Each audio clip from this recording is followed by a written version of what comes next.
Nelson Mandela 2004 میں retirement کے بعد علیل ہو گئے۔ پراسٹیٹ کینسر سے لے کر دل کے امراض تک بے شمار عارضوں نے انہیں گھیر لیا۔ حکومت نے ان کے گھر کو اسپتال اور درجنوں ڈاکٹرز کو ان کا معالج بنا دیا۔ ڈاکٹروں کی اس ٹیم میں ایک نوجوان کارڈیالوجسٹ بھی تھا، اس کا نام ڈاکٹر کاشف مصطفیٰ ہے۔ راولپنڈی سے تعلق تھا، لندن میں تعلیم حاصل کی اور آخر میں ساؤتھ افریقہ پہنچ گیا۔ دل کی سرجری شروع کی اور اللہ تعالیٰ نے اسے شفا کی نعمت سے نواز دیا۔ ڈاکٹر کاشف دائمی سیاح ہیں، آدھی سے زائد دنیا دیکھ چکے ہیں اور باقی دیکھنا چاہتے ہیں۔ میں نے 7 سال قبل ان کی کتاب دیوار گریا کے آس پاس پڑھی، ان کا نمبر تلاش کیا اور یوں ان کے ساتھ رابطہ پیدا ہو گیا۔ دیوار گریا کے آس پاس فلسطین اور اسرائیل کا سفر نامہ ہے اور یہ کمال کتاب ہے۔ بہرحال قصہ مختصر، مجھے کاشف مصطفیٰ کے ساتھ سفر کرنے کا موقع بھی ملا اور 5-7 مرتبہ ملاقات کا اتفاق بھی ہوا۔ میں نے انہیں ہر بار نفیس، شائستہ، پڑھا لکھا اور متجسس پایا اور ہر ملاقات کے بعد ان کا مزید گرویدہ ہو گیا۔ یہ ساؤتھ افریقہ کے شہر جوہانسبرگ میں رہتے ہیں۔ میں نے ان کی دعوت پر کئی مرتبہ ساؤتھ افریقہ آنے کا فیصلہ کیا، لیکن ہر بار ارادہ کسی نہ کسی وجہ سے ٹوٹ جاتا تھا۔ سال بھر سے ویزا بھی لگوا رکھا تھا، لیکن اپنے مقام پر کبھی تم نہیں اور کبھی ہم نہیں۔ بہرحال اگست کے آخر میں ڈاکٹر صاحب سے رابطہ ہوا اور میں 8 ستمبر کو جوہانسبرگ پہنچ گیا۔ ڈاکٹر کاشف مصطفیٰ نے نیلسن منڈیلا سے متعلق بے شمار واقعات سنائے، لیکن ایک واقعے نے دل ہلا کر رکھ دیا۔ ڈاکٹر صاحب کے بقول میں نیلسن منڈیلا کے گھر نائٹ ڈیوٹی پر تھا۔ وہ اتوار کی رات تھی۔ منڈیلا دیسی اسٹائل کی چکن کرری بڑے شوق سے کھاتے تھے۔ ہم نے ان کے ساتھ کھانا کھایا اور وہ اس کے بعد بیڈ روم میں چلے گئے۔ میں رات بھر ان کے کمرے میں رہتا تھا۔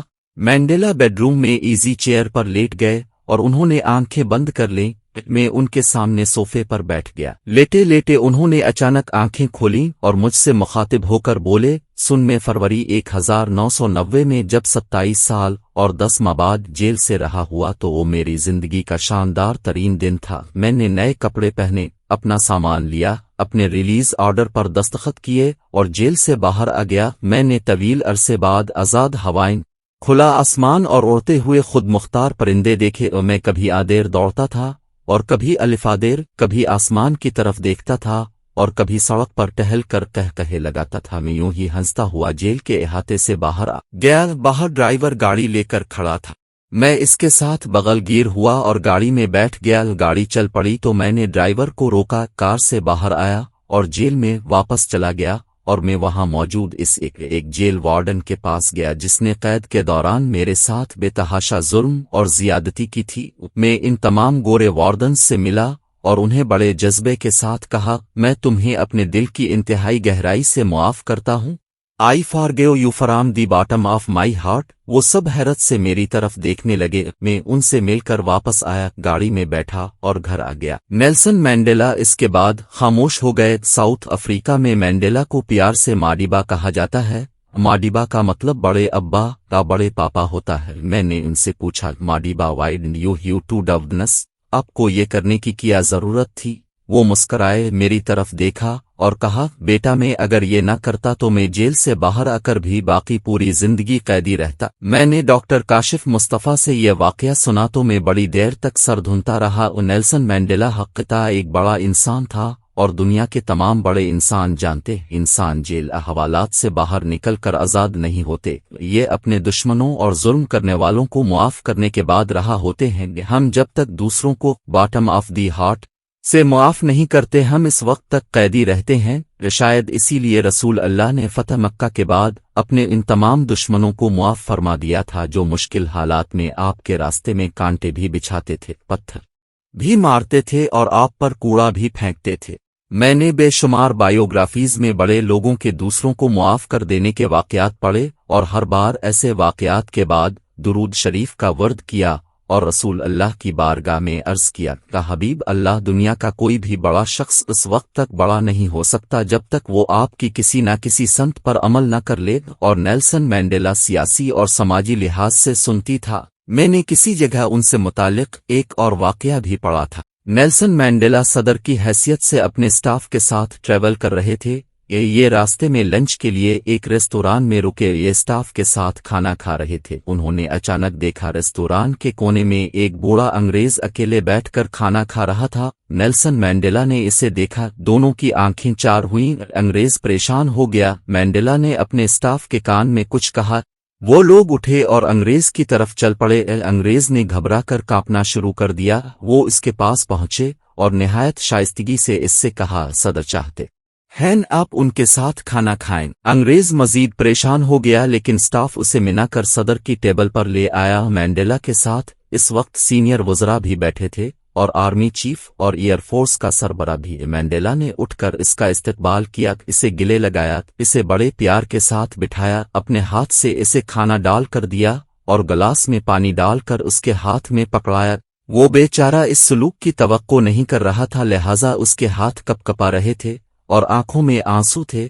بہرحال قصہ مختصر، انگریز نے کھانا کھایا اور اس دوران اس نے جب بھی گلاس کی طرف ہاتھ بڑھایا، مینڈیلا نے گلاس اٹھا کر اس کے ہاتھ میں دیا۔ وہ رخصت ہونے لگا تو مینڈیلا ایک بار پھر اس سے گلے ملے اور اسے اس کی گاڑی تک چھوڑ کر آئے۔ وہ چلا گیا تو مینڈیلا کے ساتھیوں نے کہا، ہمیں انگریز ابھی تک اپنا حکمران نہیں مان رہے، لہٰذا یہ جب بھی آپ کو دیکھتے ہیں تو پریشان ہو جاتے ہیں۔ نیلسن مینڈیلا نے ہنس کر پوچھا، کیا آپ یہ سمجھتے ہیں وہ شخص اپنے سامنے ایک کالے صدر کو دیکھ کر پریشان ہو گیا تھا؟ ساتھیوں نے ایک دوسرے کی طرف دیکھا اور ہنس کر ہاں میں سر ہلا دیا۔ نیلسن مینڈیلا ایک بار پھر مسکرائے اور پھر آہستہ سے کہا، میرے دوستو یہ وجہ نہیں ہے، یہ شخص دراصل جیل میں میرا نگران تھا، وہ یہ 10 سال میرے اوپر ظلم کرتا رہا۔